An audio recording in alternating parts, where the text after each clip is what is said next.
kung gusto mo na agad na kumikita ka at the same habang inaaral mo yung forex, yan po yung solusyon. Pero ako po kasi pagdating sa quality signal provider guys, very important sa akin, yung nagbabato ng signal is every time binabato niya yung signal, pinapaliwanag niya bakit yun yung signal niya. Okay, and yun po yung nakita ko. I don't know about you, pero ako yun po yung yung everyday na nakakahuli bilo kong trading signal provider. Pag bumabato siya ng signal, tapos nag-profit yon, magpapatawag siya ng Zoom, papaliwanag niya. Okay? So, doon po ako natuto. Alright? So, kaya ako po, no, I'm a type of trader na nagba-base sa liquidity. Okay? Kaya ako, sobrang amazed ako dyan. Okay, tapos pangalawa, kailangan mo ng regulated broker. So pag sinabing regulated broker guys, this is very important lalo na sa mga Pilipino kailangan maintindihan nyo to. Ang regulated brokers po are the type of brokers na certified, okay, legit sila. At number one, pag nag-sign up kayo sa kanila, wala kayong nakakausap ng mga tao. Okay, so yan po yung mga brokers na yan. So maraming broker ang pwede mong gamitin. It's up to you yan. Okay, pero at the end of the day, kailangan po regulated. So ako po, marami na akong nagamit ng mga brokers dito sa Canada. Pero right now, meron akong isang broker na ginagamit na nag-stick na ako doon kasi lahat ng province dito sa Canada is gumagana siya. Okay, kasi may mga ibang brokers sa Canada na hindi allowed sa certain province. So may nakita akong isa. Okay, and pangatlo is yung community. Okay? Again guys, meron ngang kasabihan, no man is an island. Okay? So, to be honest guys, sabi ko nga sarili ko, kung hindi dahil sa community, hindi ako magtatagal sa trading. Alright? So, kung ikaw, magsisimula ka pa lang sa forex trading journey mo, importante yung community na yan. And dahil sa community na yan guys, ako sobrang dami kong natutunan. And right now, meron akong gustong i-share sa inyo kasi meron tayong in-invite na sobrang tinding speaker. Okay? So, if ready ka na, okay, if ready ka na dito sa session na to guys, no, ituturo niya lang naman guys sa inyo is yung isang topic to na kailangan talaga matutunan mo kung bago ka palang papasok at kung nagde-demo ka sa trading at kung gusto mo, ito yung pangatlong sasabihin ko, at kung gusto mo maging profitable. Kasi guys, to be honest, in trading, maraming magagaling mag-trade pero hindi profitable. Maraming knowledgeable sa trading pero hindi profitable. Pero itong person na to na gusto kong i-share i-introduce sa inyo is sobrang thankful ako kasi when I invited him, talagang alam ko sobrang busy niyan. Kasi laging lumilipad yan sa paiba-ibang bansa. And right now, guys, he is in Malaysia. Nasa Malaysia siya right now. Okay, kasi sa gaya ng sabi ko sa inyo, sobrang busy na professional trader nito. Okay? So, papakilala ko lang sa inyo guys is itong trader natin or itong pro trader na in-invite natin is he's been in this trading journey in this industry since 2018. And in addition to his trading experience, educator din siya and he is currently yung Southeast Asian educator ng mga forex trading group, okay, under ng Multibank or Mex Atlantic Group. And grabe guys, sobrang aspiring and seasoned traders ang mga tinuturuan yan. Alright? So, and para lang magka-idea ko, kayo, itong tao na to is sobrang passionate siya, advocate siya ng forex trading, and committed talaga tong tao na to. Kaya ako guys, ito yung person na in-invite ko kasi inline sila sa values and sa mission and vision ng True North. Kasi tayo, ako po, ang goal ko is to help 10,000 Filipinos dito sa Canada and overseas para magkaroon ng glimpse and idea sa forex trading. And nung nakita ko yung values niya, na ganun din, sabi ko, okay. Sige, so siya yung in-invite ko. And guys, sabi ko nga, grabe, sobrang committed talaga nung tao na to and kaya sobrang dami rin niyang natulungan na maging profitable and magagaling na trader sa market. Okay? So, eto talaga siya, sabi ko nga, firm believer talaga tong tao na to na importante talaga ang education. Okay? Yung knowledge mo, okay, sa trading is very important. And right now, he will be sharing to us his insights. Ano ba yung pinaka-importanting kailangan mong matutunan sa forex trading journey mo, lalong-lalo na kung gusto mong maging profitable na trader. Alright? So, ready na ba kayo guys? If you are ready, type nyo naman sa chat box natin. I am ready. Ayan. Sige, type natin. Type natin, I am ready. Yan po. Okay guys, yan, ready na, marami. So sa lahat ng mga nasa Facebook, ayan, naka-live na rin tayo sa Facebook. So, ano lang natin, no, guys, let's all welcome, okay? One of the best forex trading educators na nakilala ko, okay? And guys, take note, he's a Filipino. Okay, guys, I want you to meet, all right, one of our yung lahi natin, no, mga Pinoy. Okay. One of the profitable traders of our time. Okay. All the way from Multibank Group. Okay. Let's all welcome Sir John Tan. Hello, Sir John. Hello po, good morning po. Good evening po sa inyong lahat. Ayan. Please type 1 lang po if naririnig po yung sounds ko. Naririnig po ba ako maayos? Please type 1 lang po. Ayun. Ayan. So, bago po tayo mag-start, itanong ko lang po kung sino po yung mga first timers dito. I-type nyo lang po sa chat box natin, first timer. Or if may mga experience na po kayo, please type na lang po experience. Para mag-gauge ko lang kung ilan po yung mga first timers natin. Madami actually. Okay. Halos mga first timers. Oh, okay. So, ayan. So mag-start po tayo. I-share ko lang po yung screen ko. Ayan. And i-hide ko na lang yung video ko guys para mas makita nyo yung screen natin. Ayan. So ang topic po natin for tonight is risk management and trading psychology. So ano po bang importance ng risk management and trading psychology? Ito po yung pinaka-importante sa lahat po ng strategies. Ito po yung pinakahari or king of all strategies because kahit magaling ka po sa technical analysis, kung ano man yung strategy mo, kung RSI, stochastic, moving average, SMC, price action, kahit gaano ka kagaling sa pag-a-analyze ng market, if wala ka pong risk management, masusunog at masusunog din po kayo. Okay? So, very important po itong topic natin, lalo na po sa mga beginners, to avoid yung mistakes na mga nangyari sa mga traders na matagal na sa industry, pero hindi pa rin sila nagpa-profit. Okay? So, let's start. Kita naman po yung screen guys, no? Please type 1 lang po if kita naman po yung screen. Ayan. Okay.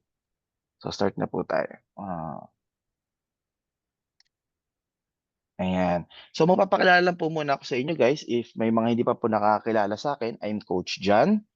And magbigay lang po ako ng konting brief history sa akin. I am also a network marketer before noong 2013. So, sino po dito yung mga nag-join na sa mga M Global, Vita Plus, Uno, Royal, Front Row? Galing din po ako dyan. Si Sir Adeb. Ayan. So, galing din po ako dyan nung nagka-college pa po ako. I'm a network marketer before and isa rin po ako sa mga top earners dati.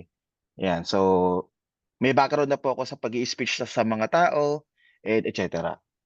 So, after that time, noong 2017, naging licensed financial planner po ako sa Pioneer. Nag-alok po ako ng insurance and diyan po ako nag-aral ng stock market.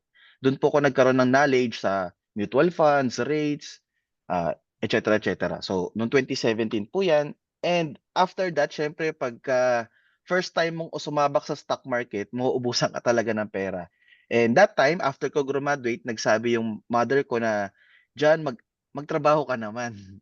'Di ba? So, ayun, pinagbigyan ko si mama, nagtrabaho po ako sa Uniqlo 2018. Sa Mega Mall po ako niyan. So, after 6 months, hindi rin ako nagtagal kasi ang mindset ko more on business. After 6 months, bumalik po ako sa networking. Kasi after that time, nung nagtatrabaho ako, yung upline ko before, noong 2030, nagkaroon na ng kotse. Nakasabay ko siya sa kalsada. So sabi ko, hala, what if hindi pala ako huminto sa pagna-network?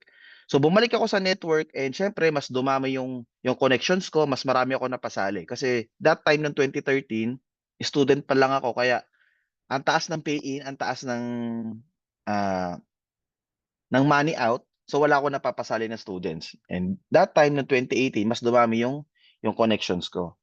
After that time, noong 2018, nung dumami yung mga connections ko, doon po na-open sa akin yung mga investments. And sad to say, sa Philippines, sobrang dami pong companies. Lalabas po sa Facebook, mag-a-ads, mag-i-invest ka, after 3 months, babalik yung puhunan mo. Dito po, that time, noong 2018, doble yung pera mo in just after 2 months. Siyempre, naging biktima din po ako niyan and marami po kami na biktima niyan. And may mga companies din po na nag-o-offer ng forex investment. So be aware of that. May mga forex investment schemes po na papangakuan ka ng times 2, times 3 ng capital mo just after 3 months, 6 months, 1 year. Pero that isn't true. Okay? So be aware of that schemes. And that time, no 2018, wala pa po ako knowledge sa forex trading. Nag-invest po ako sa isang forex investment. And same, na-scam din po kami at tinakbuhan, naglaho parang wala. So after that time, noong 2018, doon po ako nag-decide na, ayan, ito po yung mga resulta namin before no, sa mga investments. Pero that time, nung na-scam po kami, napaisip ako, why not? Why not ako na lang mag-aral ng forex trading? First, ano po ba ang mga perks nun? First, hawak mo oras mo. Pangalawa, wala kang dinadami na ibang tao. Okay, so noong 2018, nag-start po ako sa isang maliit na laptop lang. Second hand pa yan. Pero noong 2019 and 2020, hindi po ako huminto sa pag-aaral ng forex trading. Kahit po puro losses ako. So, if first timer ka, kung nagkakaroon ka ng losses ngayon, okay lang po yan because that's our stepping stone. Okay? I-treat nyo na lang po yan. Ang mindset nyo is, yan yung tuition fee nyo sa mas malaking profits in the future. Yung losses nyo ngayon. Okay? So, ang point ko lang dito guys, 3 years, 6 years na po ako sa forex trading pero hindi po ako minto sa pagte-trade because every year is a learning process. Okay? So, after that, 2024, 2023, nagkaroon po ng mga certificates and awards. And right now, nasa Multibank po ako. I am also a Southeast Asia educator sa Multibank Group. Nasa Malaysia po kami right now and pumupunta po kami sa Thailand, sa Hong Kong, sa Philippines para mag-seminars, magturo po sa ating mga fellow Filipinos. Okay? Ayan po yung mga seminars natin. So, pwede rin po tayo mag-seminar dyan sa Canada if meron po tayong requirements. Okay? So, ayan. So, brief, ipakilala ko lang po si Multibank Group po sa inyo sa mga hindi pa po nakakilala ng broker. Ano po ba ang broker?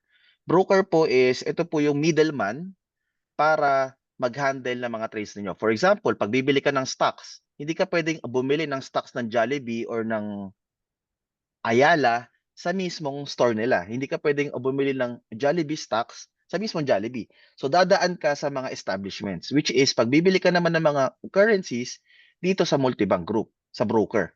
Okay? And sino po ba si Multibank Group? Multibank Group was established in US, California noong 2005. Right now po, ang headquarters po natin is nasa UAE. And we also have a $12.1 billion daily turnover sa performance po natin. Next is, ito po yung mga brandings natin sa Dubai. Tayo po yung pinakamalaki sa Dubai na forex broker. We also have brandings on Dubai Mall Metro Station. And next is yung regulations. We are proud to say na kami po ang may pinakamaraming regulations among all other brokers. Ano po ba importance ng regulations? Gaya po na sabi ni Sir Ralph, importante po na may regulations to ensure na safe po ang inyong investments, yung inyong capital, and also, they also monitor yung activities ng isang broker. Siyempre, pag wala pong regulations ang inyong broker, mas prone po sila sa mga schemes kaysa mga investment schemes. Now po sa regulation po natin, ang pinaka-proud po kami is yung MAS, which is yung Monetary Authority License of Singapore. Bihira lang po ang broker na may ganyan. And if meron kang ganyan, isa ka po sa may pinakamagandang ang credibility among financial industry. Okay? Next is yung global presence natin. We have 25 branches over 5 continents. Yung Multibank Philippines po is under Cayman Islands license. And we also have awards since 2005 up until 2004. Meron na po tayo na accumulate na 70 plus awards. So last year, in 2023, we have gained 7 awards, a Chairman of the Year, Best Forex Broker, and Broker of the Year, and many more. Okay? So, ano po ba ang edge natin sa ibang broker? So, why Multibank Group?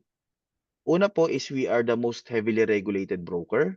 We have paid up capital of $322 million, meaning sobrang dami po nating shareholders and investors among the company, 25 branches, 70 awards, and we have the tightest spread. Ano po ba yung spread para sa mga newbies and first-timers? Ang spread po kasi is yung transaction fee per trade. Meaning if, for example, kakain ka sa restaurant, merong service charge, magsisend ka ng pera from GCash to Union Bank or BPI, meron pong transaction fee. Yan din po sa mga brokers. Every time magba-buy and sell ka, meron po tayong ang transaction fee which is yung spread. Doon po kumikita si broker for expansion, for reimbursements, for all other expenses ng company. And syempre, pag mas maliit po ang transaction fee, mas maganda. So here in Multibank, we have the tightest spread among all other brokers. Pa mag-trade ka ng gold, kami po ang may pinakamaliit na transaction fee. Next is we have swap free. Kahit po mag-overnight yung trade mo, wala pong charges. Okay, next is fully ECN model starting from 0 pips, capital protection, negative balance protection, and fast withdrawal within 24 hours, and deposit bonus. So, ang deposit bonus po natin is 20%. Hala coach, bakit 20% lang? May nakita po ako sa Facebook, 100%, 50% bonus. Well, meron po kasi siyang limit. Okay, so ang limit po natin, 20% bonus up to $40,000. Sa iba, 100% nga pero hanggang $500 lang. So, may mga marketing hype po kasi na gano'n. So, sa atin, 20% bonus, and ang difference po natin sa iba is ang bonus po natin ay withdrawable. Tayo lang po ang may ganyan. Withdrawable po ang bonus natin if you hit certain amount of trading volumes. Okay? And yun, you also offer webinars dito po sa Multibank Group. For example, we have Introduction to Trading, Basics, a Platform Navigation, Fundamentals, Copy Trading, Strategies, Risk Management, yung topic po natin ngayon. Special webinars, pwede po kayong mag-request sa amin ng webinars na gusto nyo. For example, Ichimoku, Fibonacci, etc.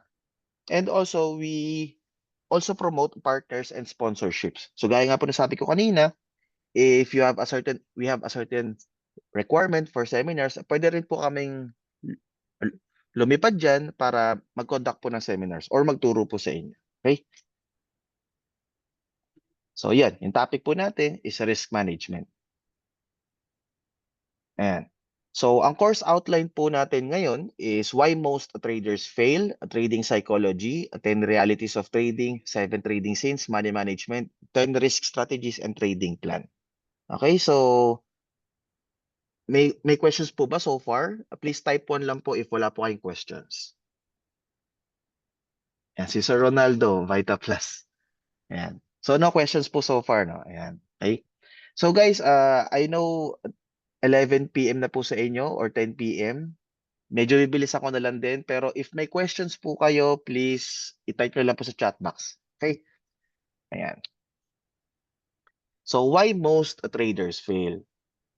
So, unang-una po is no discipline, poor psychological control, unrealistic expectations, poor risk and money management, overconfidence, overtrading, and trading without plan. So, iisa-isahin po natin yan, yung meaning niya, and later on, isa-isahin din po natin yung mga solutions para ma-counter yung mga ganyang problems ng first-time traders.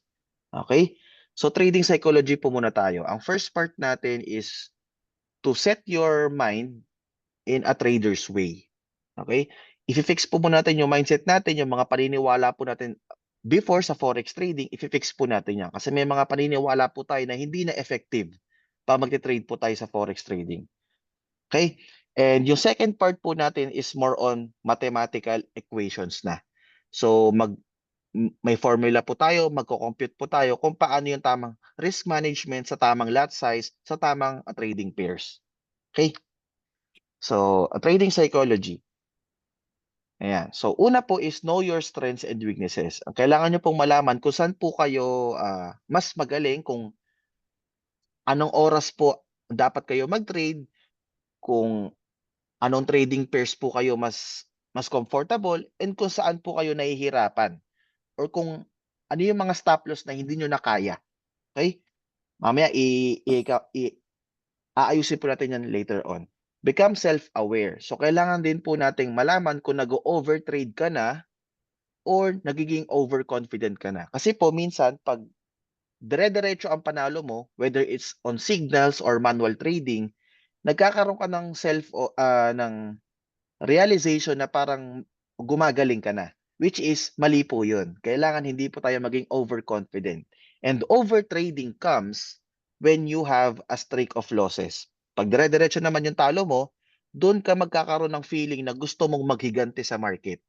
Yung natalo mo, gusto mo siyang bawiin. So, kailangan po maging aware po tayo sa ganong feeling na ay naging overconfident na ako or naging overtrading na ako. Don't fight stress or make it go away. Dahil po, tao lang tayo, normal lang po ma-stress and that's okay. Okay? Kasi pag nai-stress ka at nilalabanan mo siya, ang tendency is mag-overtrade ka and yung decisions mo sa trading, mas malabo. Okay? Next is accept losses and protect your capital. So, sa mga first timers, ang kailangan nyo pong una-una gawin is accept na meron pong losses sa forex trading. Normal lang po ang matalo. Normal lang po ang magka-losses. Okay? Abnormal po if puro panalo ka. Hindi po tama yun. Pero ang mahalaga po is you protect your capital.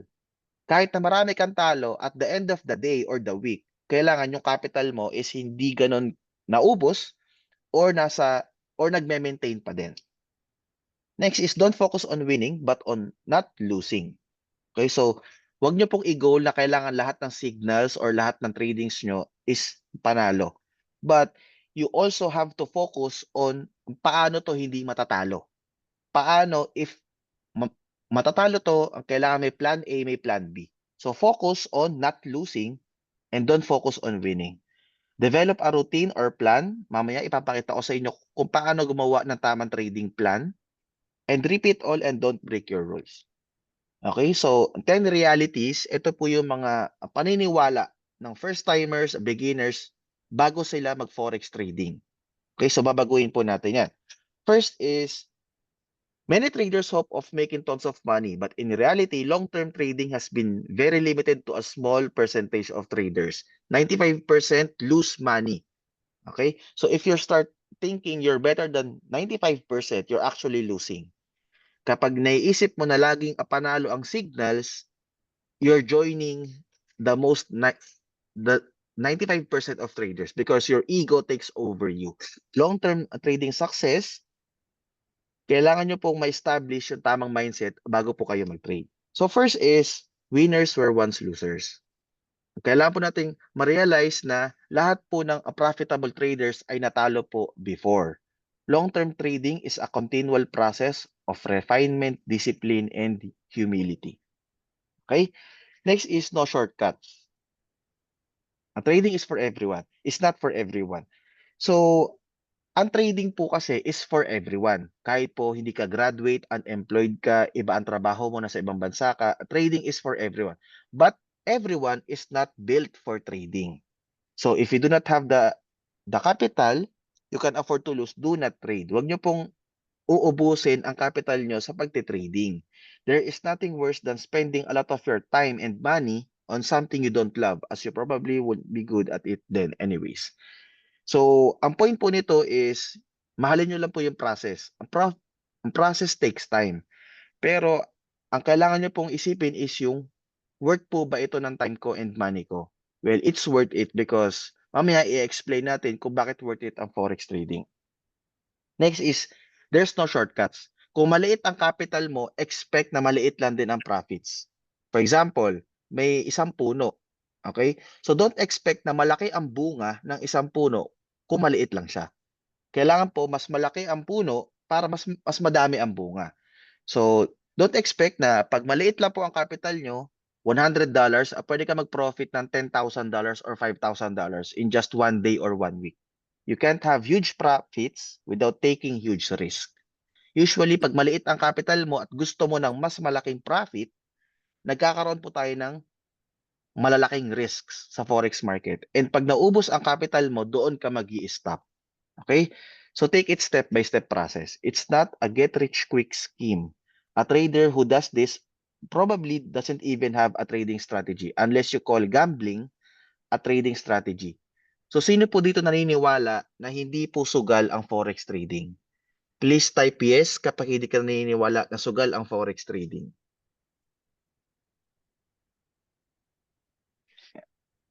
Ayan. So bakit po ba siya hindi sugal? Kasi po yung mga first timers, iniisip nila ang forex trading ay sugal lang yan, magba-buy and sell ka tapos mananalo ka or matatalo ka. Well, hindi po siya ganon. Gaya po na sabi ni Sir Ralph, forex is a business. May mga business po, for example, sa food business, may mga times na yung pagkain mo, mapapanisan ka or magkakaroon ng something sa pagkain or may mga customers ka na hindi pupunta. Well, that's okay. Okay? So, ganoon din po sa forex trading. It's not gambling. Kung meron kang data, kung meron kang fundamentals, meron kang technicals, meron kang hypothetical guess, and meron kang strategy, meron kang ding a trading plan and computation, hindi na po siya magiging gambling. Okay? Well, ang gambling lang siya if nagte-trade ka lang na nagte-trade. Bara-bara ka lang mag-buy and sell. Okay? The mental game. So sa forex trading, ang pinakamahalaga po na tools or weapon nyo is yung mindset nyo. Because if wala po sa ayos yung inyong condition before you trade, dyan ka po magkakaroon ng mas maraming losses. May friend po ko before, isa po silang trading hub. 5 lang po ata sila. Ayan si Sir Adev, ang dami niyang books. Okay. So, yun. Meron po akong friend at a trading group po sila. 5 po sila na tao. Ang practice po nila is maaga sila matulog. 10 PM natutulog na sila and sa umaga pagkagising nila, nagji-gym po sila. To make their mind stable and condition pa magte-trade na po sa Tokyo and London session. Why? Because wag ka pong magte-trade. Pag malungkot ka, pag masaya ka, pag excited ka, pag broken-hearted ka, huwag ka pong magte-trade because it can affect your trading decisions. Okay? So, pinakamahalaga po is yung mental state ninyo or mental condition ninyo. Next is discipline. So, discipline is a number one ingredient for being a successful trader. Ayan, the power of discipline. So, bigyan ko lang po kayo ng isang simple exercise para hindi naman exercise, isang simple action para maging discipline ka. Gaya ng sabi nila, 'di ba, pagka gigising ka sa umaga, i-try nyo lang na ayusin yung kumot nyo, yung kama nyo, and yung paghugas ng pinggan, wag nyong ila-later on or imamaya, gawin nyo kaagad siya. And every day, if you do that habit, magkakaroon ka ng discipline sa sarili mo. So that's a simple way to practice your discipline.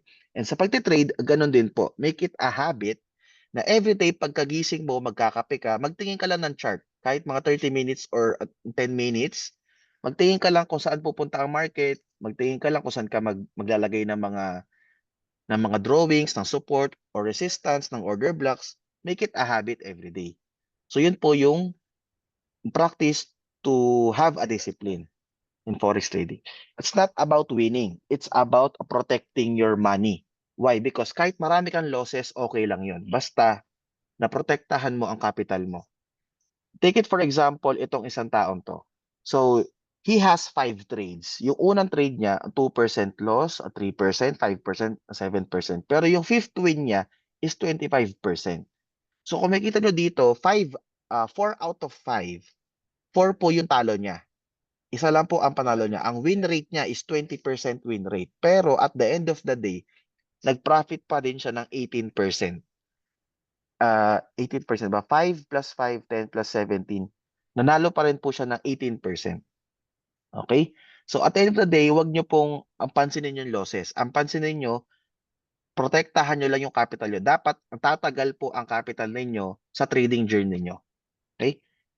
So next is, it's okay not to trade. Normal lang po na mag-skip sa isang araw.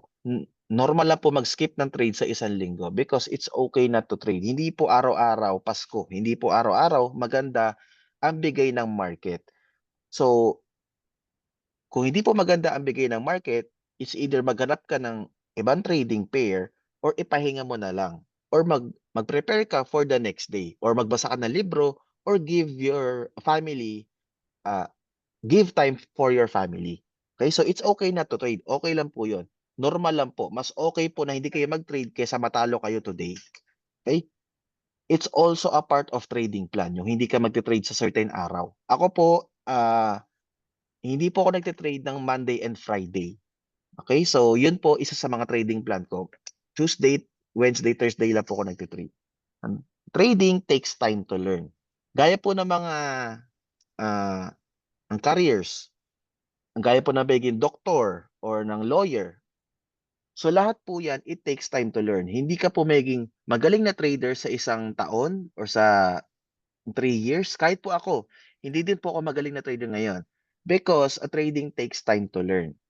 Pero ang advantage ko lang po sa mga first timers and beginners is yung experience.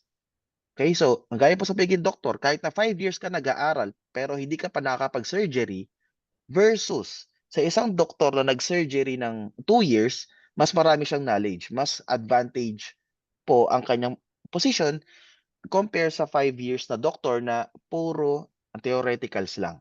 Okay? So it takes a lot of time and commitment to master. Like any other occupation or career, success doesn't happen overnight. But in forex trading, success, overnight success can happen after long commitment of years. Okay? Persistence. So your trading will be filled a lot of reading books or reading the charts. Long-term trading success is a continual process, not a destination. You will have ups and downs where your intellect and your ego will be tested in ways you've never felt before. So mag-share lang ako nung first time at trading years ko.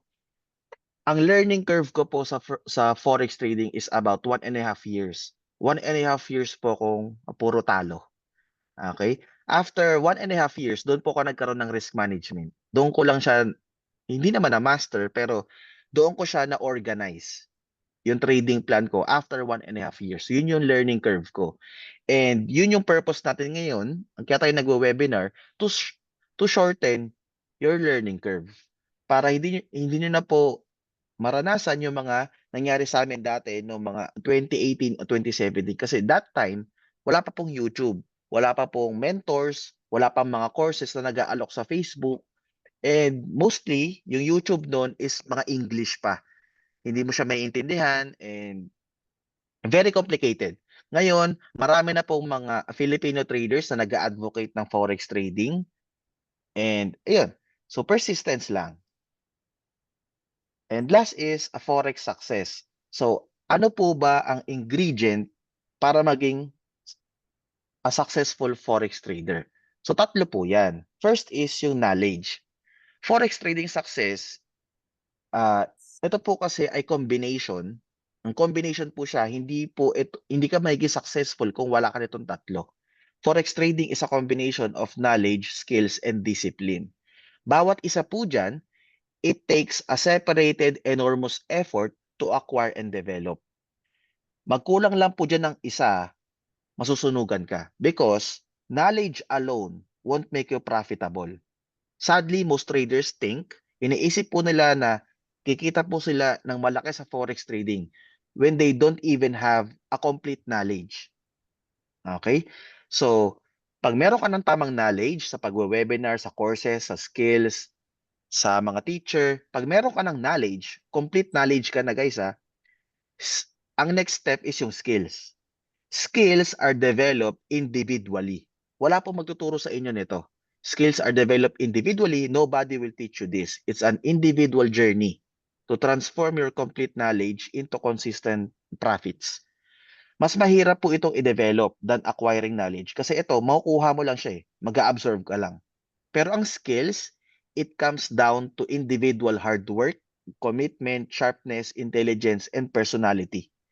Because lahat po tayo dito sa webinar, magkakaiba po tayo ng personality. Meron lumaki sa ganito, meron lumaki sa golden spoon, merong lumaki na accessible yung computer, may technology, and yung iba is wala pa silang laptop or cellphone lang sila, magkakaiba po tayo ng personality and environment. So magkakaiba din po tayo ng learning curve and learning process. Okay? So yun. And last is yung discipline. Discipline tends to come naturally. Kusa po yan darating pag meron ka ng complete knowledge and right skills. Kusa po itong darating. Bakit? The knowledge and skills will force you to set your own rules. And pag nabibigo mo or pag nafe-fail mo yung own rules mo na nanggagaling sa violating your own set of rules, repeated violation and subsequent losses will force you to be a disciplined person. Siyempre, pag may knowledge ka na, may skills ka na, gagawa ka ng sarili mong rules. And dahil hindi mo nagagawa yung rules mo, doon darating yung time na sasabihin mo sa sarili mo, ayoko nang matalo, ayoko nang masunog, ayoko nang maubusan ng pera. Why not? Sundin ko yung rules ko. Okay? So, yun. Get this reality and enjoy forex trading. So, yun yung first part natin. Okay? Ito, i-rundown ko lang. Self-explanatory naman na to. So, don't rush in trades without studying the market, trading without focus. Ito ang example ko dito, nung VA pa ako before, nag-virtual assistant po ako sa Canada. Ang boss ko noon is para siyang Indiano, taga Ontario. So, kung alam nyo po yung Dominion Lending Center, tsaka ang Credit Repair Now, doon po ako nagtrabaho before. VA ako niyan. Ang ginagawa ko before, yung isa kong monitor nasa work, yung isa kong monitor nagte-trade. So wag niyong gagawin 'yun kasi puro talo lang din ako noon and hindi ako makafocus sa work. Okay? Kasi may darating yung time pag first timer ka at nagkakaroon ka ng losses, pagpapawisan ka eh. Pagpapawisan ka, hindi ka makakain or hindi ka mapakali. And may mga times na napapanaginipan mo yung trades mo. Okay? So pag hindi pa nangyayari sa inyo 'yon, meaning is hindi ka pa immersive sa pagte-trade.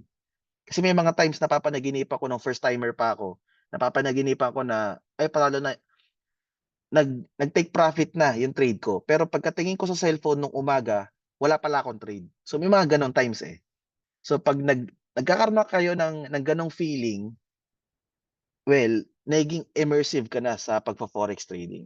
So trading without stop loss, ignoring high impact news, listening to others and not following your trading plan, being overconfident and over trading, and last is relying too much on automated trading. So, well, there's a good side and bad side sa automated trading. First is mag-EA ka lang or automated trading if ang credible ang nagbibigay sa'yo ng signals or yung robot. Huwag po kayong pupunta sa mga websites or sa mga advertisements sa Facebook or sa internet na nangangako na yung robot nila 100% walang talo. Hindi po totoo yun. May talo po lagi ang robots. Pero the most important thing is at the end of the week, nag-profit ka pa din. Okay? So don't rely too much. Ang kailangan nyo rin po siyang i-monitor. Okay? Because it's your own money. Okay? And last is, yung second part natin is money management. Ito po is more on manual trading na. Okay? So, money management is the paramount of any trading strategy. A successful trader has to manage his own resources and integrate money management plans into his trading. So, it includes yung lot size, yung margin requirement, yung TP, and yung SL. Okay? So, 10 strategies since gabi na ngayon sa inyo, ituturo ko na lang siguro yung 4 muna. So, stop loss, take profit, a trailing stop, orders, risk per trade, and risk reward ratio. So, stop loss and take profit. Aware na po ba lahat sa stop loss and take profit? Please type yes lang if aware na lahat sa stop loss and take profit. Pag hindi pa, please type no para i-elaborate ko lang. Ayan. So, almost lahat naman siguro, no? No, hindi pa. Si Sir Bon, si Sir Ronaldo. Okay. So, dito medyo maglalabas na ako ng chart. So, sa stop loss, maglalagay ka ng stop loss and itong line na to, itong stop loss na to, ilalagay mo sa certain price. Kapag na-hit ng price, yung stop loss line mo, doon po hihinto yung trades nyo. Okay? And we also have a take profit. Kapag nag-set ka ng take profit and yung price na reach yung take profit, automatic din magsa-stop yung trade mo para makuha yung profits nyo. So, ano po bang importance ng stop loss and take profit? Stop loss practices you to avoid being paralyzed sa pagte-trade. Ang take profit naman avoids you to be greedy. So ito, iniiwasan ka maging greedy. Ito naman is iniiwasan ka matakot mag-trade. Okay? So hindi ka matatakot kasi may stop loss ka eh. Hindi ka mai-stress, kumbaga. So it promotes peace of mind pag may stop loss ka. And pag may take profit ka naman, it promotes hindi ka maging greedy. Okay? So for example, nag-buy ka. Okay? Nag-buy tayo sa price na to. Ang stop loss mo is pag naka-buy ka, nasa ilalim ang stop loss mo. At ang take profit mo is nasa taas. So, pag umaangat po ang presyo at na-hit yung take profit mo, automatic magko-close yung trade mo para makuha na yung profits. Pero pag stop loss, kahit na dumiretso siya na sobrang lalim, mahihinto na po ang trade ninyo dito pa lang. So kayo po magsiset ng stop loss nyo. Meaning, yung gusto mo lang na ipatalo for that trade. For example, ang gusto mong i-risk is $5 lang. Kahit po bumagsak ang presyo ng $1,000 or $5,000 or 5,000 pips, 100 pips, ang talo mo lang is $5 kasi ikaw nag-set nun as your stop loss. Okay? Vice versa, pag nakasell ka, ang stop loss mo is sa taas. Since pag nakasell ka at umaakyat ang market, doon ka nagkakaroon ng losses. Pero pag nakasell ka at bumabagsak ang market, doon ka nagkaka-profits. So, ang sell mo, ang stop loss mo is sa taas, ang take profit mo is sa ilalim. Ipakita ko lang sa inyo yung visual niya. Ayan. So, for example, mag-set ka ng stop loss and take profit. By the way, itong website na to is a TradingView. Libre lang po gumawa ng account dito. Okay, so ito, ang TradingView, gawa ka lang ng account, tapos mamili ka lang ng mga currencies na gusto mong i-trade, i-bookmark mo lang siya sa gilid, then i-double click mo lang siya, tapos makikita mo na lahat ng information sa Euro USD, etc. yung mga yung mga news, yung mga traders, yung mga comments nila, insights nila. Then see on super charts, ito na po yung lalabas. Okay? So, ipakita ko lang sa inyo yung stop loss and take profit. Kung ano yung itsura niya. So, for example, pag magbabay ka, ito po yan. Okay? So, for example, pag nag-trade ka, pagka yung price is bumagsak at nahit itong line na to, yun yung stop loss mo, for example. And ito naman yung space kung saan ka magpo-profit. Okay? Ipakita ko lang sa inyo sa MT4, MT5 para mas maging familiar kayo. Ito naman yung sa losses. Ayan. Stop loss mo yung gray area, tapos yung ang take profit mo is yung yellow area. Pwede nyo i-customize yung color dyan. Ha? So, it depends on your preference. I-open ko lang yung MT4, MT5 para mas makita nyo. Ayan. So, wait lang guys ha. Alisin lang natin itong mga to. Euro USD. Cool na lang. Ayan. For example, tanggalin ko lang to guys. Templates.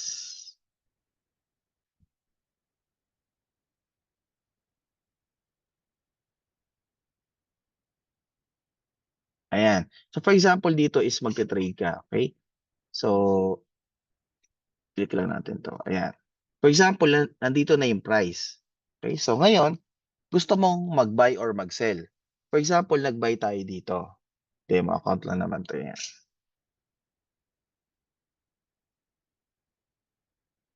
Ayan. So, for example, nag-buy tayo dito. Ay, hindi siya lumalabas. Check natin yung properties. Volumes.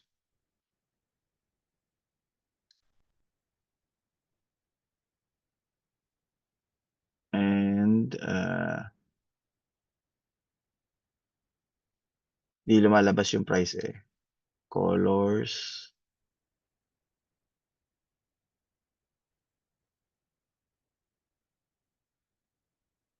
H1, try sa M1.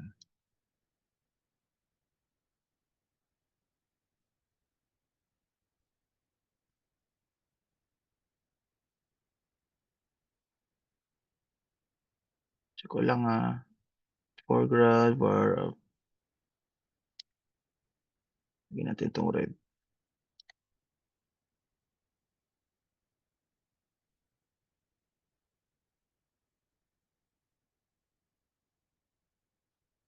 MT4 natin.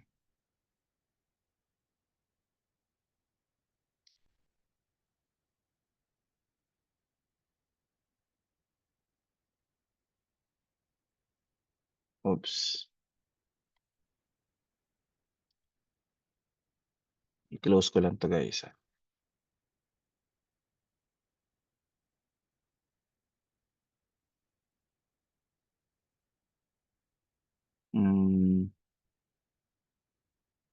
Baguhin ko lang tong format nito para ano.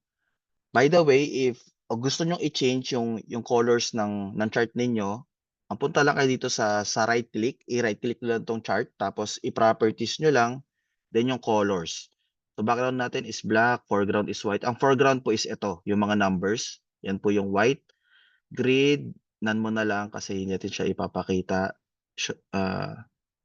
Ayan, tapos colors, bar up, lime green. Saan na yun? Lime green, bar down, crimson red. Bull candle, lime green. Crimson red. Line chart, ito kahit wala na yan muna.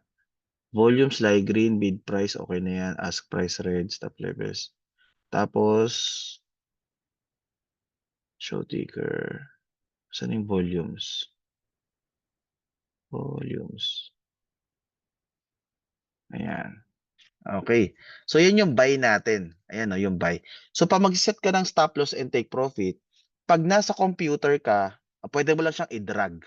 Ayan o, i-drag mo lang. Ayan. Drag to modify. Ayan. So, pag i-click mo yung trade, tapos i-drag mo siya, makikita mo yung possible loss mo. -3, -4, -5. Ang gusto mong i-risk is $10. So, i-drag mo lang hanggang 10, -$10. Ayan. That's 100 pips.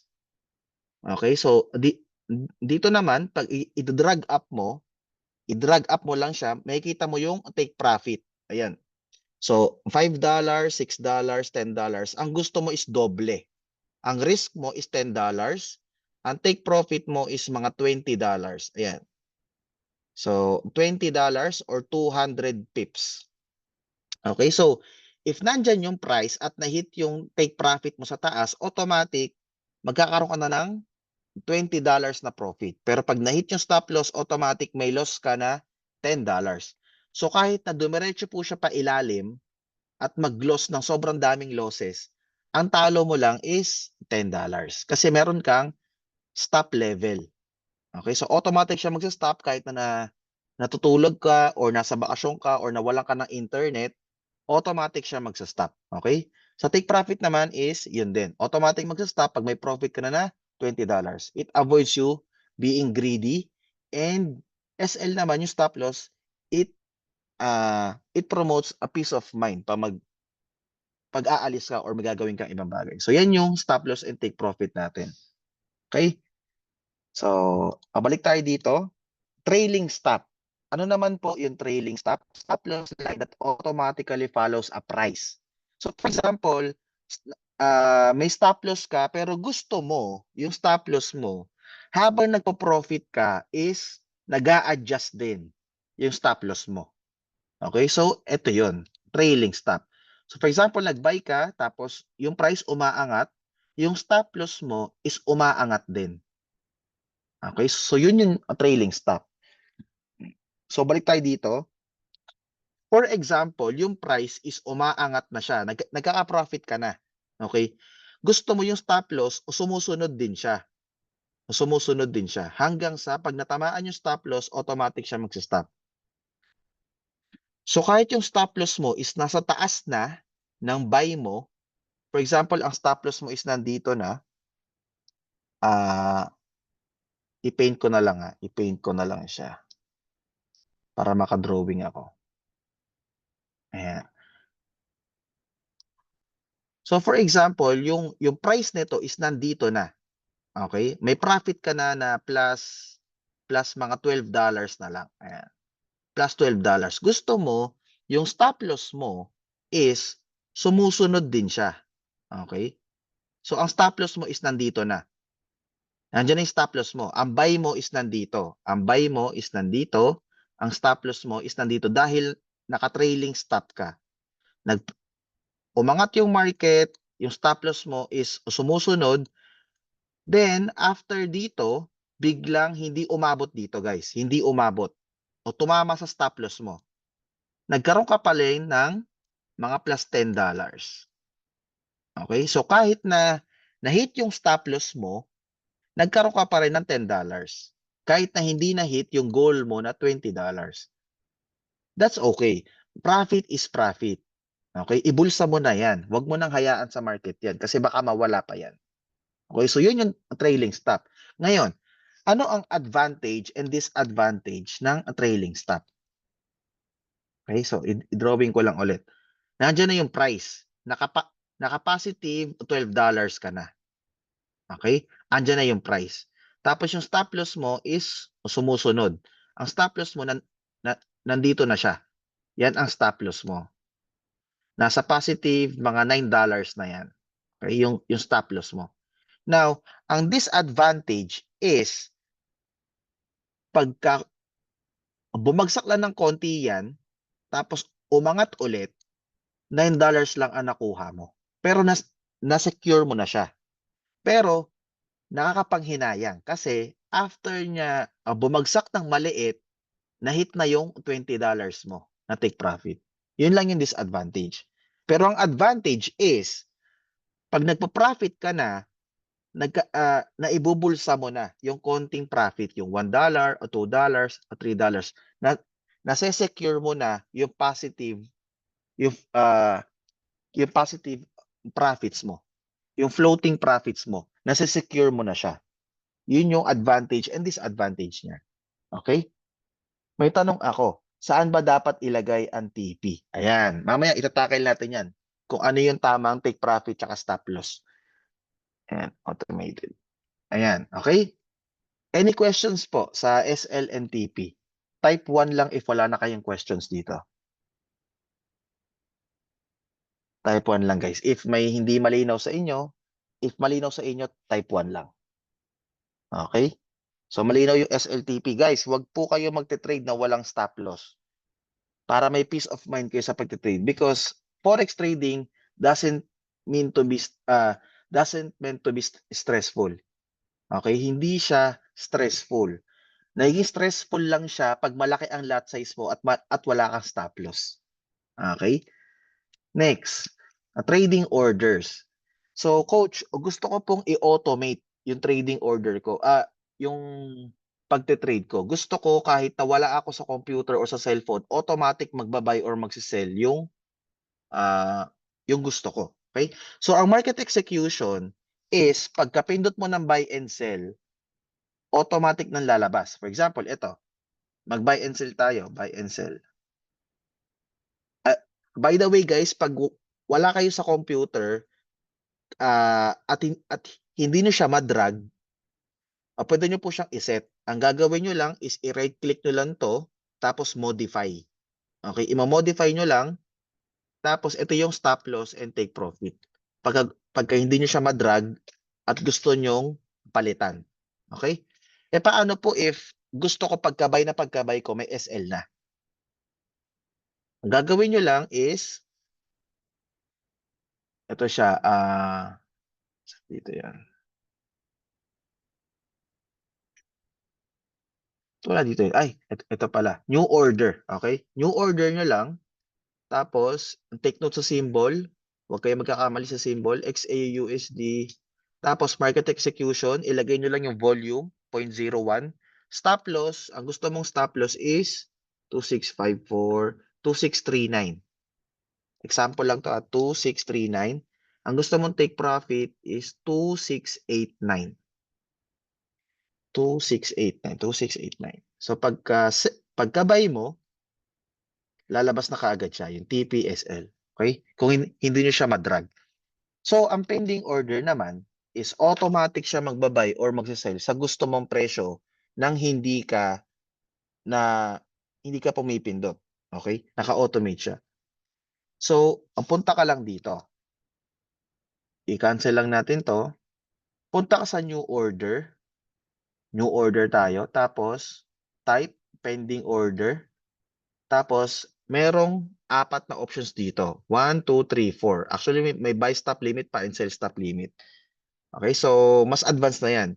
After nyo ma-master tong buy limit, sell limit, pagka familiar na kayo or na-memorize nyo na siya, at saka natin ito babalikan. So, ang buy limit, sell limit, buy stop, sell stop. Ito muna. So, ang buy limit, ito ang buy limit. Okay? I-explain ko na lang sa visual para mas makita nyo. So, for example, ang presyo is nasa 100. Nasa 100 yung price. Then, may presyo tayo dito 125 yung presyo. Tapos, yung presyo dito is 75. Now, ang gusto mo is expected mo na yung presyong 100 tataas ng 200. Pero gusto mo sa 125 pa lang nakabay ka na. Paano mo gagawin yon? Buy stop. So, ang buy stop is nakaset ka ng buy stop dyan. Tapos, pag yung 100 is tumama sa sinet mong buy stop, automatic siya magbabay. Okay? And for example, nape-predict mo na yung presyo babagsak ng 50. Pero gusto mo sa 75 pa lang, nakasell ka na. Pwede ka mag-set ng sell stop. Okay? Automatic siyang mag-activate ng sell. Automatic magsisell yung trades mo.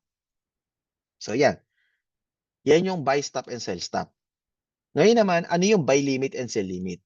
Pag may limit, ang palatandaan ko lang dyan, pag may limit, yun yung babanda. Magbabounce.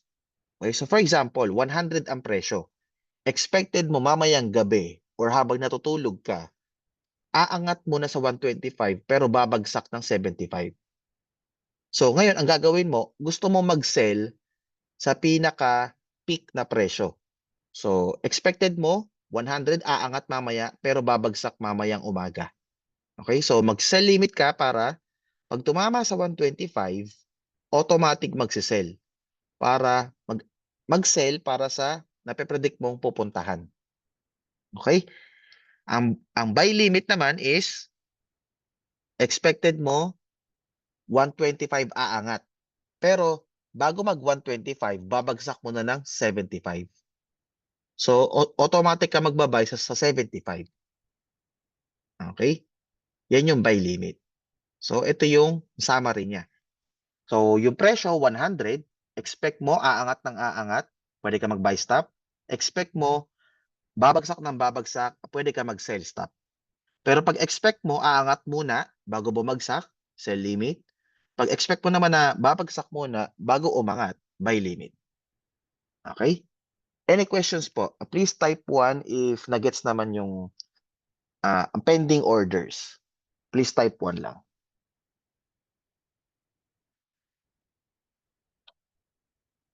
Okay.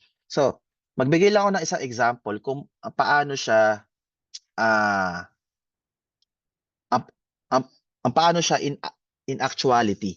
Okay? So, ipakita ko lang sa inyo. Okay. So, ito yung yung buy natin and yung sell natin. So, gusto nating makita kung paano ba ginagawa itong buy limit and sell limit. So, for example lang to guys ha. Ito. Meron tayo ditong, ito na lang.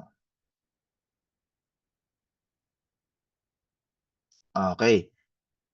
So, ito yung expected mo. Expected mo is downtrend siya. Okay? Dire-diretso siya pa ilalim. So, kung makita natin dito, downtrend siya. Ayan o. Ayan. downtrend siya, di ba? Downtrend, tapos ayan na siya. Babagsak pa yan. Okay? So, expect mo, babagsak pa siya. Kasi naka-downtrend siya eh. So, bumabagsak siya. Pero, ang pagkaka-analyze mo is bago siya bumagsak, aangat muna dito sa line na to bago siya bumagsak. So, ang expectations mo is ganito. I-delete lang natin to ha. Ayan. Expected mo na aangat muna bago bumagsak. So, paano mo gagawin yan? Siyempre, ang gusto mo is mag-sell sa pinakamataas na presyo para mas malaki ang profit mo. Ayaw mong mag-sell agad. Kasi pag nag-sell ka kaagad, magkaka-losses ka muna. Gusto mo mag-sell sa mismong simula kung kailan siya babagsak. So, yun yung sell limit. Diyan ka maglalagay ng sell limit. Sell limit na lang. Ayan. Okay? So, yan yung sell limit mo. Gusto nyo, dito lang natin ilagay para mas okay yung example. Ayan. Hindi, mas maganda dun sa kanina. Ayan. So, expected mo, aangat mo na rito bago bumagsak. So, ngayon, ang gagawin nyo as a trader, saan mo ilalagay yung stop loss and take profit mo? Siyempre, ang entry mo is dito. Kasi dyan mo expect na aangat eh. Okay, so ang entry mo is dito, tapos ang stop loss mo is dito. Kasi expected mo na hindi na siya aangat beyond dito. Hindi na aangat siya beyond dyan. Kasi for example, yan yung support mo. Yan yung resistance mo eh. For example lang to Ayan. Yan ang resistance mo for example. So, hindi na siya aangat dyan. Expected mo. Okay? So, ang gagawin natin is sell. Ayan. Ilalagay mo yung gray area dito. Maglagay ka lang ng konting allowance. Yan. Naglagay ka lang ng konting allowance dyan. Then, yung take profit mo is expected mo. Lalagpasan niya to. Okay? Expected mo, lalagpasan niya yan. So, ang gagawin mo is yung take profit mo is hanggang dyan. Okay? Or hanggang dito lang. Ayan. So, yan yung setup mo. Okay? Yan yung setup mo for sell limit. So, ganyan siya ginagamit, yung pending orders. Hindi ka muna magbabay or magsisell, aantayin mo yung presyo kung saan ka e-entry. Ang price nito is, ito. Yan ang price niya, 1.05493. So, ang gagawin mo ngayon sa MT4, example lang to ilagay na lang natin dito. Ilagay na lang tayo ng wala kasing rectangle dito eh. So, for example, dito na lang siya. I-drawing ko na lang para makita nyo. Ayan. So, for example, ito yung price. Okay? Expect mo, aangat muna siya dito. Okay? Expect mo, aangat muna siya dyan bago bumagsak. Okay? Pero hindi na aangat dito. Hindi na aangat dyan. Hahawakan niya lang to, itong box na to, or itong kulay green na to, hahawakan niya lang yan, tapos babagsak. So, anong gagawin mo? New order. Mag-new order ka, tapos pending order.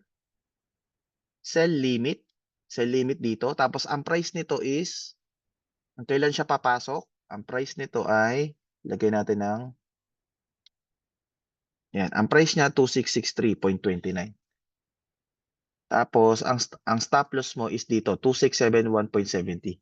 Example lang to guys Then next, ang take profit mo is, siguro mga dyan. Yan. So, meron na tayong stop loss, entry, and take profit. Okay, so ang gagawin mo na ngayon is, ang entry mo, price at 2663.29, 2663.29. Stop loss, dahil nakasell ka, ang stop loss mo sa taas, 2671.70. 2671.70. Take profit, 263.84. 263.84. Pwede din, please. Matagalin lang natin tong mga, ayan. So, yan na yung setup mo. Pag itong price na to, habang natutulog ka or nasa bakasyon ka, o tumama dito sa sell limit mo, automatic nang magse-sell. Tapos may stop loss ka na and may take profit ka na. Okay? So, yun yung pending order natin. Then, next is risk per trade. So, magkano po ba ang dapat i-risk pag magte-trade ka? Only risk about 1 to 3% of your capital each trade. If your account balance has $10,000 or 500k pesos, you should only risk $100 to $300 on a trade. Okay? The next slide displays the impact this can have on your capital between a trader of 2% and a trader of 10%. So, may dalawa tayong trader, yung isa 2% per trade, yung isa 10% per trade. So, as your equity increase or decrease each trade, you will need to adjust how much capital you are risking on each trade.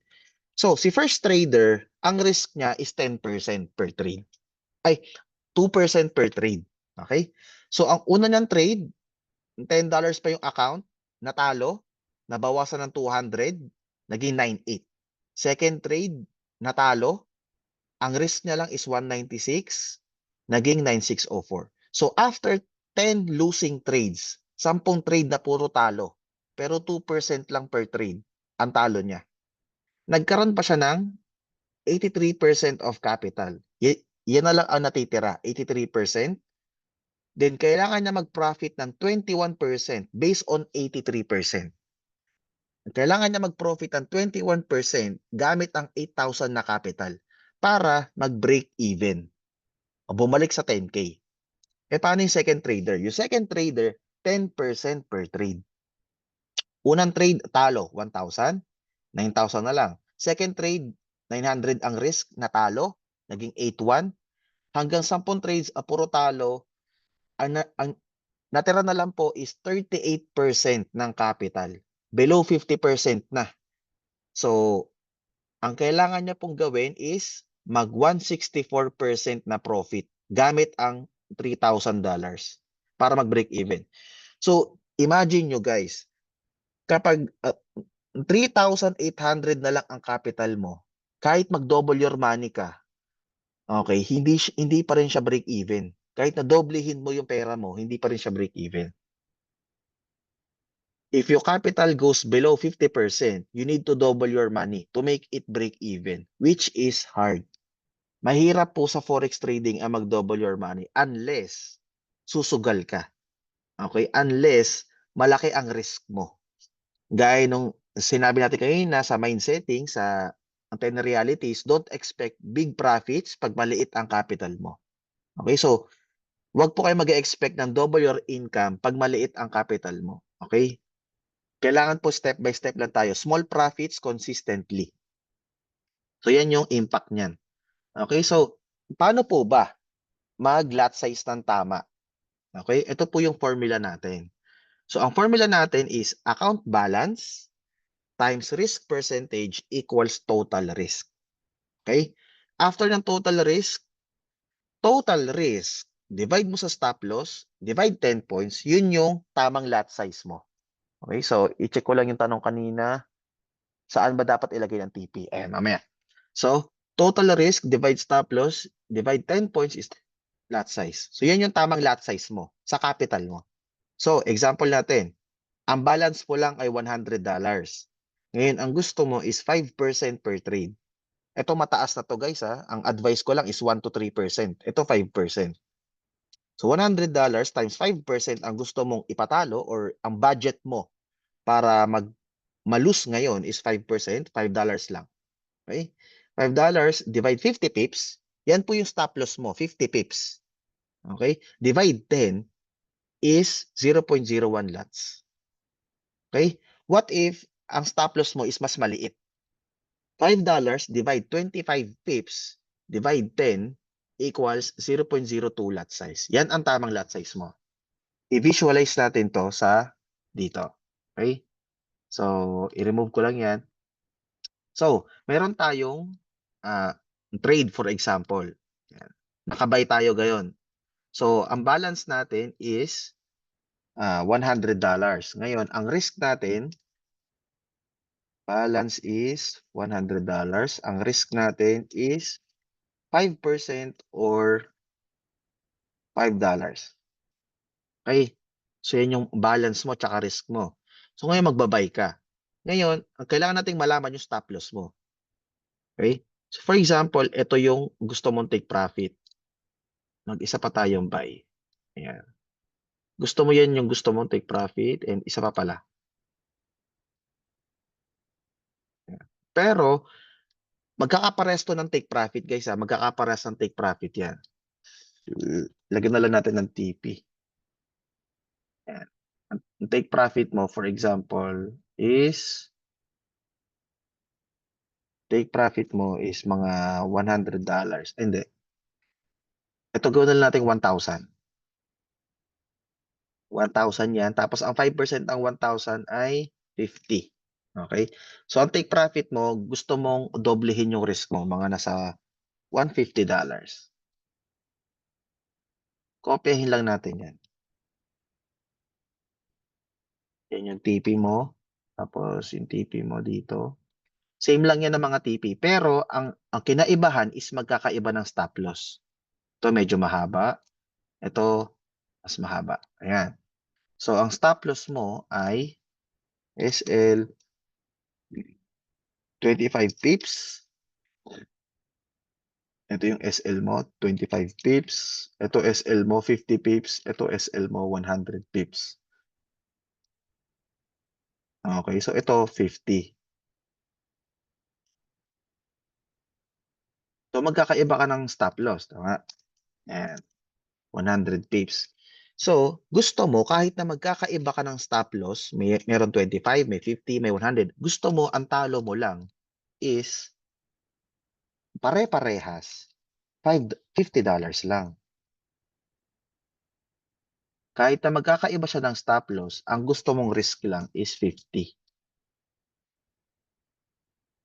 So, paano mo gagawin yon? Ngayon, i-compute mo kung anong lot size ba dapat bawat stop loss. So, dapat ang lot size mo dito ay 0.01. Ang lot size mo dito ay 0.01. Tapos, ang lot size mo dito ay 0.02. Tapos, dito is ayan, ito 0.02. So, ganun siya. Okay? Baligtad pala, sorry. Ayan, 50, 0.01. Ito yung 0.02. Ito yung 0.01. Ito wala na pala to kasi nga, yan na yung lowest eh. 0.01 na yung lowest. Pero mas malaki ang risk mo dyan. Siguro mga nasa, ano na to, doble. $100 ang risk mo dito. So, wag natin itong example para hindi kayo maguluhan. Ayan. So, ito yung itsura niya. Pag mas maliit ang stop loss mo, mas malaki yung lot size. Pero pag mas malawak, mas malaki ang stop loss mo, mas maliit dapat ang lot size. Para ang result is the same.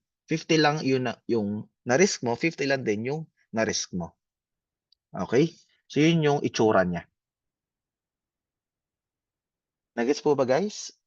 May questions po ba? Please type 1 if wala po kayong questions. O pwede nyo pong screenshot, guys, yung formula natin. Para gamitin nyo every time magsiset kayo ng trade. Please type 1 lang, guys. Ayan.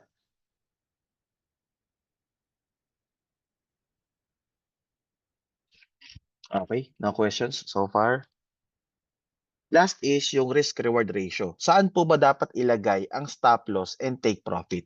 So yung stop loss natin, alam na natin kung saan, depende po sa inyo. Okay, kung $25 yung risk nyo or $50, 5%, 3%, alam niyo na po kung saan ilalagay ang stop loss. 1 to 3% of your capital. Saan naman ang take profit? Okay, so if you're risking 1 to 3% of each trade, you should be looking for trades that give you a potential of 2 to 3 times your risk. So kung ang risk mo is $5, dapat ang take profit mo is $10 to $15 times 2 or times 3. For example, nag-sell ka. Yung entry natin kanina, sell. stop loss mo is ito. Dapat ang take profit mo is times 2 or times 3. Okay? 1:2 or 1:3 ratio. So, ito yung itsura niya. Senaryo natin. 1,000 ang capital mo, tapos ang risk mo per trade is 2%. That's $20 risk per trade. Ngayon, ang risk-reward ratio mo is 1:5. Meaning, 2%, $20 ang risk mo, pero ang hinahanap mong take profit is $100 or $20 times 5. Okay? So, nag-trade ka ng 10. Nag-trade ka ng 10, sobrang malas mo yung 8 talo. Pero yung dalawa, panalo. Okay? So, 8 losses times $20, 160 yung talo mo. Pero yung dalawa mong trades na panalo, 2 wins times $100, kasi 5 times 20, 200 wins. So, at the end of the week, nanalo ka pa rin ng $40. Kaya nga sabi ko kanina, huwag niyong pansinin kung gaano karaming talo meron kayo. Ang importante at the end of the day, or the week, or the month, na protektahan nyo ang capital nyo plus may konti kang profits. Okay? Siyempre, pag mas malaki ang capital mo, mas malaki din yan. Imagine, kung $10,000 to, ang risk mo is $200, pero at the end of the week, ang profit mo is $400. Okay? So, yun, mas mahirap po kasing gumalaw pag maliit ang capital. Kaya kailangan mas malaki ang capital mo para mas mahaba yung biyahe ng capital mo. Okay? Ayan, kahit na 20% ang win rate mo, profitable trader ka pa din. Consistent, profitable trader ka kahit marami kang talo. Basta meron kang risk management. Okay? So, last part na tayo, yung trading plan. So, paano gumawa ng tamang trading plan? First is, i-assess mo muna yung sarili mo. Personal assessment. So, depende na po sa inyo to. It differs from every person. So, what is my current availability? Anong oras ka pwede mag-trade? Tapos, anong oras yung pwede ka? Anong session yun? London session ka ba? Or New York? So, yun. How long will I hold my trades? When I will make time to study? What are my goals? What is my risk tolerance? So, eto magbibigay ako ng mga example. What is my current availability? Available ako lunch. Lunch tsaka gabi. Tsaka umaga. Actually, sa umaga hindi na eh. So, lunch and gabi. How does my availability correlate? Pwede ako sa lunch. So, pwede ako sa London session or New York session. How long will I hold my trades? Ako po is hindi ako scalper. Ayoko nung laging nagpipindot-pindot. Ayoko rin ng sobrang tagal. So, ako po ay isang day trader. Okay? Day trader slash minsan swing trader. When will I make time to study? Sa gabi. Ipagpapalit ko yung gabi ko sa pag-aaral na lang or sa ibang bagay. Basta ang trading time ko, tanghali, hapon. What are my goals? Kayo na bahala dyan sa goals nyo. What is my risk? Ako po, okay sa akin ang 2%, 3%. Depende na po yan sa inyo kung 5% or 1%. Kasi it depends kung anong ang capital mo. Kung sobrang laki ng capital mo, pwede kang mag 1% or 0.5%. Pero kung maliit ang capital mo, pwede kang mag 3 or 4%. Depende sa risk tolerance mo. Am I disciplined or patient enough? What type of trader am I? Ayun, nasabi ko na kanina. Then, am I using the proper lot size? Lagi nyo i-check. Is this a safe trade? Am I following my plan? Is there a major news? So sa news, marami tayong websites na pwedeng tingnan ng news. Okay? Meron ditong investing.com, meron ding MyFXBook, meron ding Forex Factory. Ang pinakakauna-una kong ginamit is Forex Factory. Ang gagawin nyo lang dyan, forexfactory.com, punta ka lang sa calendar, tapos i-filter mo lang yung gusto mong makita. Ang gusto kong makita is puro high impact and medium impact lang. So, i-uncheck ko yan. Tapos, hindi lahat ng currency. Okay? Focus lang tayo sa dollar. Tapos, lahat ng klase ng news patungkol sa dollar, apply mo lang filter. Ayan na siya. So, ngayong araw, mamayang gabi, Philippine time to. So, pwede mong ibahin yung time mo dito. Okay? Pwede mo siyang ibahin dito. Kung Canada ka, ibahin mo lang yung time zone. So, 9:30 mamayang gabi, yan yung mga news. Okay? May separate tayong webinar para pag-aralan yung fundamental analysis. Investing.com, meron din dyan, economic calendar. Yan, i-click mo lang to economic calendar, then i-filter mo na lang yung gusto mong makita. May FX book din, same lang din dyan, economic calendar, tsaka FX Street. Ayan. Ayan, yan din yung sa may FX book, then sa FX Street, economic calendar. So, it depends na sa inyo kung ano ang preference nyo sa itsura. Okay? Pero pare-parehas lang yan. Okay? So, ako, ang preferred ko is Forex Factory kasi mas madali siyang makita, mas organized para sa akin yung itsura.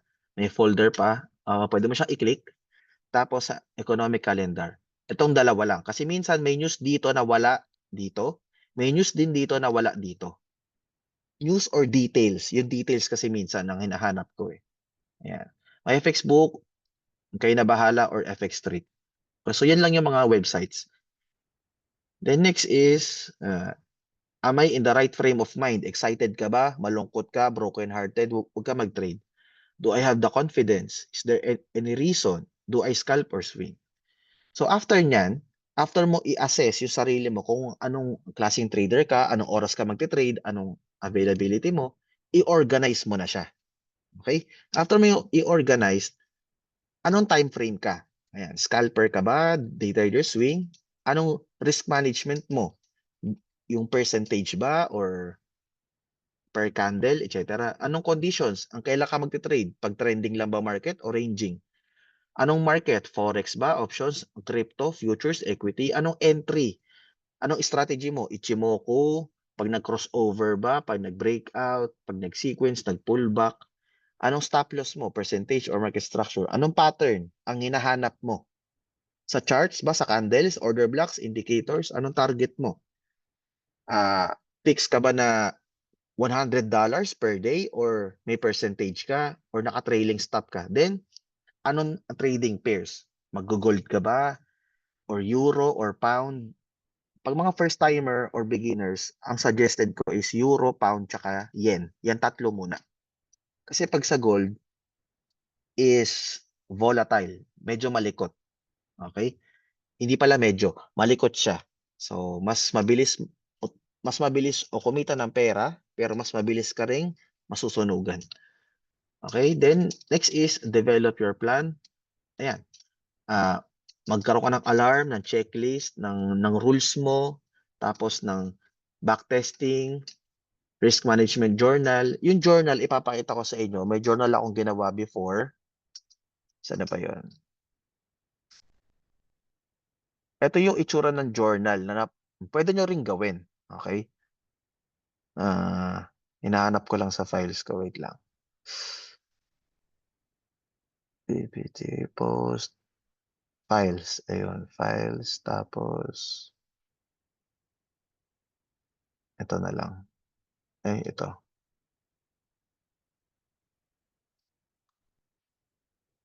Okay. Open with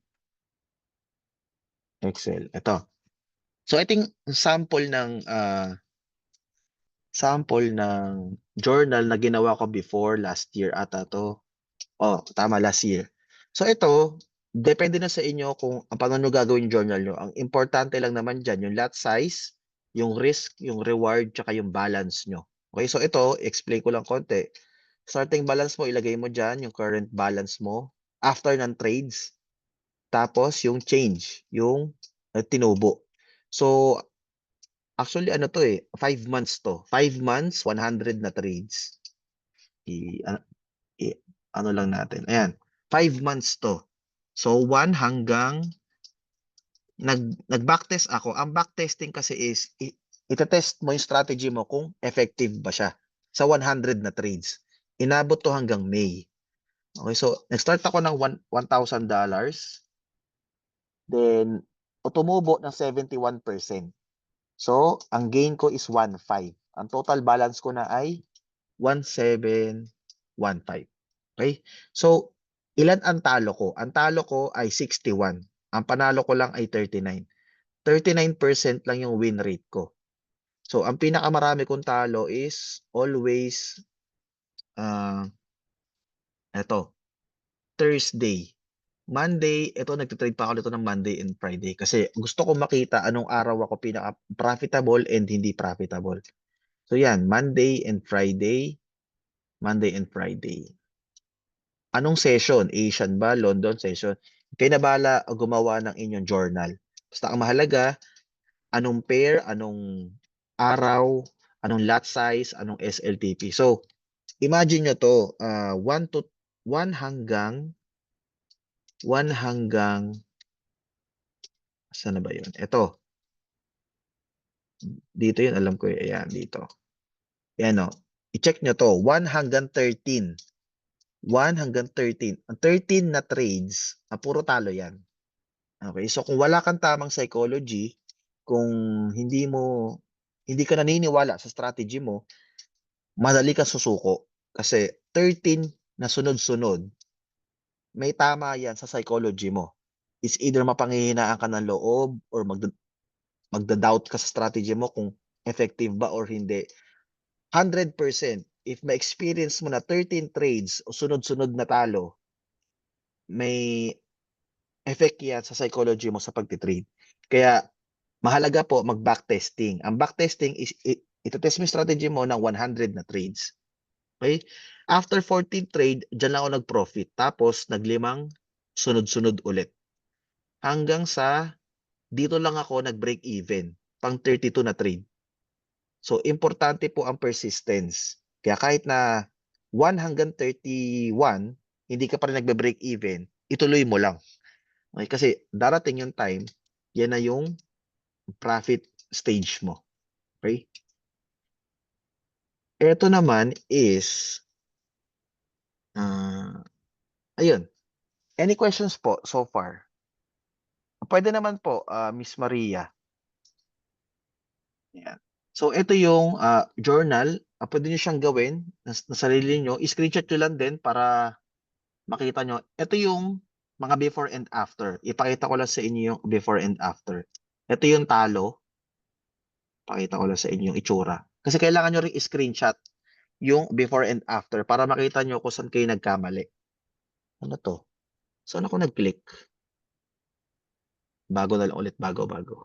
Ito na lang, pang 31. Itong pang 31. Ayan, i-click natin to. Tsaka yung after. Okay. Ito siya. Before. Ito yung before. Ayan. Magsasell ako dito. Before. Tapos yung after nito, ito siya. Ayan. Okay. Yan yung before and after. Close ko lang to mga to. So, ito yung before. Ito yung after. Yellow pa yung chart ko niyan. Before and after. Saan na ba yan? Actually, sa trading view, pwede rin kayong gumawa ng mga templates. Ayan, settings, tapos yung template mo kung green, naked, yellow. Ito yung yellow, yung ginamit ko before. Ayan. So yan, yan. Yan yung journal. Then, after nyan, ano ba?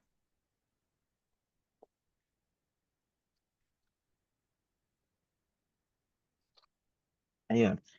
So, any questions guys so far?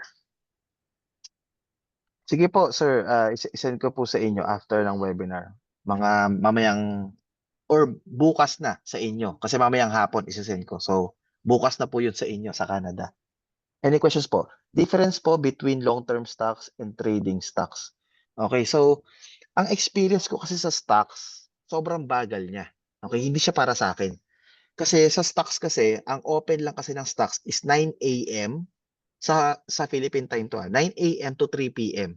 So in that time, hindi ako available. That time nung way back 2018, 2017, nagtry ako mag-trade sa stocks 9 a.m. hanggang 3 p.m. Wala akong time. Ang time ko mostly that time is gabi. So pag magta-trade ako ng stocks nung gabi, hindi na siya open. Okay, and matagal siya. Why? Because maliit ang liquidity. Mas konti ang traders na nagpa-participate sa stock market, kaya mas mabagal siya gumalaw. Eh, hindi siya para sa akin. Gusto ko yung pagka-click ko may pera ka agad or within this day, magkakapera ako kahit $1 lang. Yun yung gusto ko. Pero hindi to the point na mag-i-scalping ako. Okay, so yun yung difference.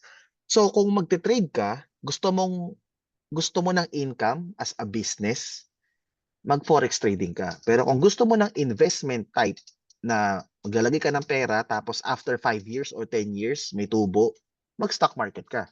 Doon ka mag-invest. Pero pag magte-trade ka for monthly income, forex trading. Mabagal po ang stocks for monthly income. Pero kung investment type ang gusto mo, pwedeng sa forex, pwede rin sa stocks. Okay? So, ganun siya. Any questions pa po? Please type 1 lang guys if wala na kayong questions.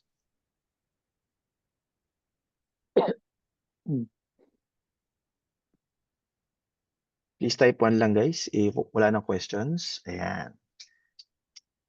Okay. Okay. So, thank you po sa mga nakinig po sa topic natin today. I hope may mga next webinars pa po tayo. Ibalik ko na po kay Sir Ralph. Ayan. Thank you so much. Yon, Sir John. Grabe guys, sino yung maraming natutunan? Sige, type natin sa chat box. Ako. Yon. Alright. So, grabe guys, no? Alam nyo guys, isa sa mga favorite part ko sa ano no, sa session talaga natin na to is yung tinatawag na trading plan. Ayan, kasi guys, no, ako, I could remember when I was actually starting sa trading noon, wala akong trading plan. Talagang sabog-sabog yung trading journey ko, no? Pero when I actually started doing the trading plan, ang unang-unang na-eliminate sa akin is yung greediness. Okay, no? Siyempre, no, kumbaga nagkaroon ng direksyon yung aking pagte-trade and siyempre, no, guys, kumbaga natutunan ko kung kailan ako hihinto mag-trade. Ayan. So since dito yung dami natutunan guys, no, pasalamatan natin si Sir John sa kanyang time and Mm. session this evening no dito sa Canada. And sa lahat ng mga nandito sa ano natin, tawag niyan, no, sa lahat ng mga nandito and una sa lahat maraming thank you sa pagpunta at sa oras ninyo. So, siyempre marami pa tayong mga susunod na mga session, guys. So, and lahat ng 'yan, no, is i-aano natin, ipo-provide natin sa inyo lahat. Pero siyempre, no, again, before we actually go to our session, okay lang ba na mag-picture tayo mabilis? Ayan, so picture lang tayo mabilis, guys. Ayan. So, yeah, open natin yung camera natin. Ayan. So, sige, sige. So, let's have a very, very quick one. So, yun. Yan. So, ready na? Okay, guys, oh. So, here we go. Okay, 1, 2, 3. Yon. Alright. So, again, Sir John, hindi ka na namin ipoprolong. We know that you are very busy at marami ka pang gagawin. Okay, so, well, sa lahat, thank you so much for having you in our session. Okay, so sa lahat ng mga nandito, before we actually go, again, sa lahat ng mga gusto na matuto all about trading, meron akong kinreate na group. Okay, so this is actually the True North community dito sa atin sa Canada. And actually, hindi lang to dito sa Canada, no? Welcome dito yung iba pa nating mga OFW all around the world. So, kung gusto nyong mag-join dyan sa community na yan is, yan, sasend ko dito sa session natin. Yung yan, yung link. So, pwede kayong mag-join dyan, guys, if you want. And yung para sa lahat naman ng mga gusto ng trading plan, yung tawag nito, no, yung format. Okay, so ipopost din natin yan dyan. So, you could actually get. So, ang ibibigay or ang Sir, ipoprovide, ay sige, go ahead, sir. Sir Ralph, isend ko na lang po sa inyo yung template, tapos kayo na lang po Okay. mag-send. No problem, Sir John. Thank you so much. So, ayun guys, yung trading plan na yan, ang i-send or makikita ninyo is yung view only file. Pero kasi pag gusto niyo para pag nag-create kayo ng sarili niyo, ang gawin niyo lang, click niyo yung file tapos make a copy and then magkakaroon na kayo ng sarili. Okay? So, ganoon lang siya kadali. Kumbaga para editable para sa inyo. So, again guys, courtesy yan ng ano no, ng Multibank Group no, libre. So, again guys, imagine niyo 'di ba, naka-format na 'yon, naka-ano na siya, naka-formula, hindi niyo na siya iisipin. Lagay ka lang ng lagay ng numbers mo. And ayun lang. So, again, pasalamatan natin diyan si Sir John. Alright? So, ngayon guys, yun lang naman yung ating session this evening. Again, pag meron pa kayong mga question, feel free dun sa ating community group na ano. Pero if you really want to know all about ano din ang trading, ayan, so open natin to. So meron tayong tinatawag na signal provider. Okay, it's called True North. So ayan. So ito yung ating ano, pwede rin kayo ditong somehow makakopya ng trade signals. Okay, pero siyempre 'no, inaano natin 'yan para sa mga subscribers ni ng mga copy traders din. Kumbaga puwede niyo 'yan pagkopya ng mga signal. So last week, ito yung kanyang performance. Meron siyang 8 trades na ginawa, 5 wins and 3 losses. Tapos yung last, ano niya, meron siyang ano, eh, parang 2 weeks yung kumbaga parang 3 weeks niya 'to na performance. So ito naman yung last ano, 2 weeks naman. Ayan. So sa 2 weeks meron siyang 12 trades and kumbaga sa total of wins niya is 11, 1 loss. So yun. Pero anyway guys, thank you so much for having you sa session natin. Pag may mga question kayo, feel free to message me lang. And again, thank you so much Sir John. Maraming salamat sa inyo guys. And sa lahat ng mga gusto makakita ng recording, it will be available doon sa ating True North community. Again guys, thank you so much for watching. See you again next week, same Oo. time, same channel here at True North community. Bye-bye guys!